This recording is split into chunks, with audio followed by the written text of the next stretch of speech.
கடலூர் மாவட்டம் புவனகிரி அடுத்த பொன்னங்கோவில் கிராமத்தில் மழைநீர் தேங்குவதால் தங்களுக்காக கட்டப்பட்ட உலர்களம் வீணாகிறதே என்று விவசாயிகள் வேதனை தெரிவிக்கின்றனர்.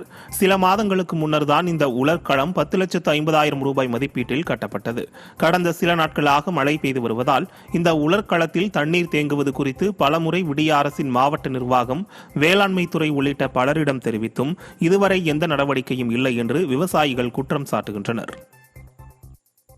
கன்னியாகுமரியில் வார விடுமுறையை ஒட்டி அதிகாலையிலேயே ஏராளமான சுற்றுலா பயணிகள் சூரிய உதயத்தை கண்டு ரசித்தனர். கடலில் இறங்குவதற்கான தடையை விலக்கியதால் சுற்றுலா பயணிகள் கடற்கரையில் விளையாடி மகிழ்ந்தனர். சுற்றுலா பயணிகளின் வருகை அதிகரித்ததால் அப்பகுதி வியாபாரிகள் மகிழ்ச்சி அடைந்தனர். பகவதியம்மன் கோயிலில் வழிபட்டு படகில் விவேகானந்தர் பாறைக்கு சென்று சுற்றுலா பயணிகள் பொழுதை கழித்தனர். புதுக்கோட்டை மாவட்டம் திருமயம் அருகே கடியாப்பட்டியில் மாட்டு வண்டி பந்தயம் வெகு சிறப்பாக நடைபெற்றது.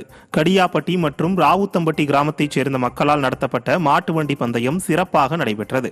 இதில் புதுக்கோட்டை, திருச்சி, சிவகங்கை உள்ளிட்ட பல பகுதிகளிலிருந்து காளைகள் மற்றும் காளைகளின் உரிமையாளர்கள் கலந்து கொண்டனர். போட்டியில் காளைகள் பந்தய தூரத்தை நோக்கி சீறி பாய்ந்து ஓடின. இதில் வெற்றி பெற்ற மாட்டின் உரிமையாளர்களுக்கு பரிசுகள் வழங்கப்பட்டது. திருவண்ணாமலை மாவட்டம் ஆரணி அருகே கோயில் திருவிழாவை முன்னிட்டு காளை விடும் விழா வெகு விமரிசையாக நடைபெற்றது. ஆரணி அருகே சிறுமூர் கிராமத்தில் ஸ்ரீ சிறுபாத்தம்மன் கோயிலில் ஆடி திருவிழாவை முன்னிட்டு காளை விடும் விழா வெகு விமரிசையாக நடைபெற்றது. இதில் திருவண்ணாமலை, வேலூர், திருப்பத்தூர் உள்ளிட்ட பல்வேறு மாவட்டங்களிலிருந்து சுமார் 300க்கும் மேற்பட்ட காளைகள் பங்கேற்றன. போட்டியில் வெற்றி பெற்ற காளைகளின் உரிமையாளர்களுக்கு பரிசுகள் வழங்கப்பட்டது. இந்த போட்டியை சுற்றுவட்டார பகுதி மக்கள் ஏராளமானோர் கண்டு ரசித்தனர். மதுரை மாவட்டத்தில் பெய்து வரும் தொடர் மழையால் மேலமாசி வீதி அருகே இருந்த பழமையான கட்டடம் இடிந்து விழுந்தது.